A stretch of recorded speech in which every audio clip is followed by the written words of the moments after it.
सेंची इस major character की entry जल्दी ही एमसीयू में Shang Chi and the legend of ten rings movie में होने वाली है। तो क्या आप लोग जानते हैं कि सेंची को ब्रूस ली से इंस्पायर होकर बनाया गया था। सेंची मार्वल कॉमिक्स में सबसे पहले अपीयर हुआ था स्पेशल मार्वल एडिशन इशू 15 में। सेंची 1973 में बहुत ही पॉपुलर कैरेक्टर रहा है जिसे क्रिएट किया था स्टीव एंग्लीहार्ट और जेम स्टर्लिन ने। तो आज की वीडियो में हम सेंची की ओरिजिनल स्टोरी और पावर्स की बात करने वाले हैं। चलिए तो शुरू करते हैं।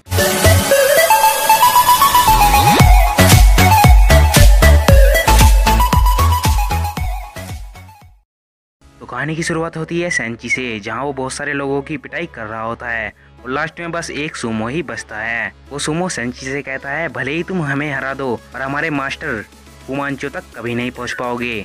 सेंची हंसते हुए कहता है, मैं तुम्हें बता दूं, मैं सेंची हूँ, तुम्हारे मास्टर फुमांचो का बेटा। फिर ये कहानी पहुंच जाती है पास्ट में, जहाँ सेंची अपने फादर के आगे अपने घुटनों पर बैठा होता है। सेंची अपने फादर से कहता है कि मेरे लिए क्या ऑर्डर है फादर, आप जो भी बोलेंगे मैं वो करने के लिए तैयार हूँ। फुमांचो कहता है, सेंची मेरे बेटे, तुम पिछले 19 सालों से मेरे और मेरी टीम के साथ हुनैन स्टेट में रह रहे हो। यहाँ मैंने और मेरी टीम ने तुम्हें हर मटेरियल मार्शल आर्ट और मटेरियल वेपन्स की बहुत अच्छी ट्रेनिंग दी है और अब तुम पूरी तरह तैयार हो और साथ ही तुम वर्ल्ड के इंटेलिजेंट लोगों में से एक हो।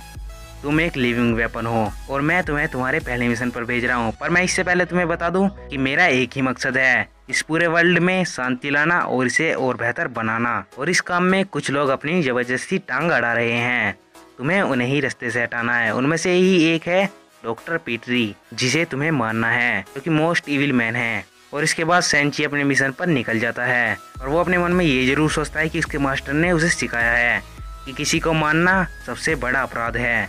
पर वो ये सब बातें छोड़ देता है क्योंकि सेंची के लिए उसके फादर का ऑर्डर ही सब कुछ था।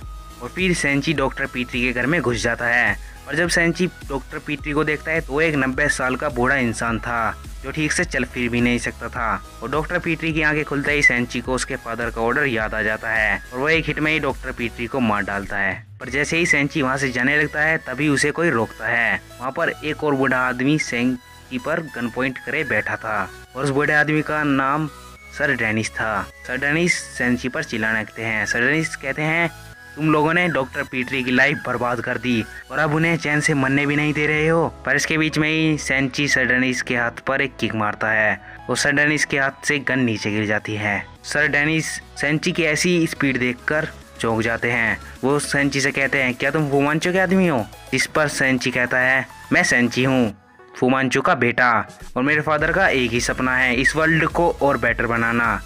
और डॉक्टर पीटरी मेरे फादर के सपने के बीच में आ रहे थे और इसलिए मुझे उन्हें मारना पड़ा। और मुझे पता है किसी को मारना गलत है, ये जरूरी था। और ये सुनते ही कि डॉक्टर पीटरी मर चुके हैं, सर डेनिस की आंखों में आंसू आ जाते हैं। सेंची बोलता है, तुम एक ऐसे आदमी के लिए रो रहे हो जो एक इविल था और पूरे वर्ल्ड के लिए खतरा भी। सर डेनिस ये सुनते ही बहुत गुस्से में आ जाते हैं। वो सेंची पर चिल्लाने लगते हैं, इविल, मैं तुम्हें बताता हूँ कि इविल होता क्या है। सर डेनिस उसे बताते हैं कि मोस्ट इविल मैन डॉक्टर पीटरी नहीं बल्कि तुम्हारे फादर थे। 1911 में मैं ब्रिटिश गवर्नमेंट का एक एजेंट था और मैंने 1911 में पहली बार फुमांचो के बारे में सुना, एक ऐसा आदमी जो ह्यूमन सिविलाइजेशन की सारी लैंग्वेज जानता हो और यूनिवर्सिटीज में पढ़ाई जाने वाली सारी साइंस और आर्ट की नॉलेज थी उसे। और इसके साथ साथ उसे उस साइंस और आर्ट की नॉलेज भी थी जो समय के साथ गायब हो गई है। और उसके अंदर 3 जीनियस लोगों के जितनी इंटेलिजेंसी है और पूरी दुनिया में इवलनेस के लिए काम करने वाले सारे बंदे उसके लिए ही काम करते हैं। और इसीलिए मैं और डॉक्टर पीटरी उसे बहुत टाइम से रोकते हुए आ रहे हैं और यहाँ तक कि उसने अपने लिए लाइफ ऑफ ऑयल भी बनाया है जिससे वो कभी भी बूढ़ा नहीं होता। और ये सब सुनकर सेंची वहाँ से निकल जाता है और बोलता है कि वो अब और नहीं सुन सकता। सेंची सीधे अपनी माँ के पास जाता है और फुमांचो की सच्चाई के बारे में पूछने लगता है।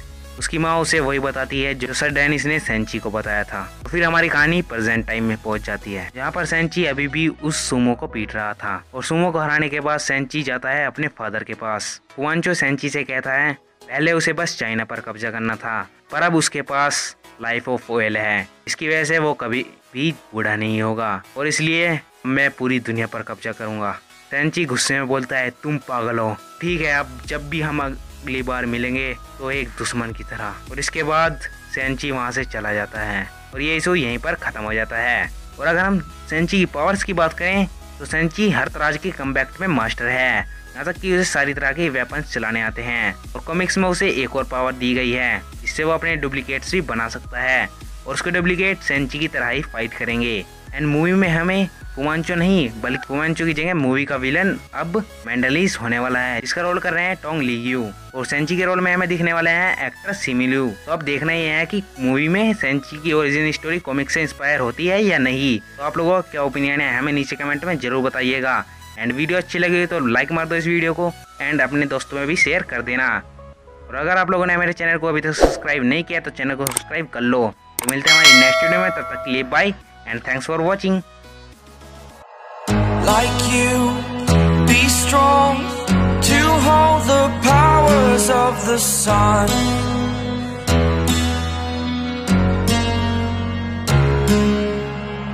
To dream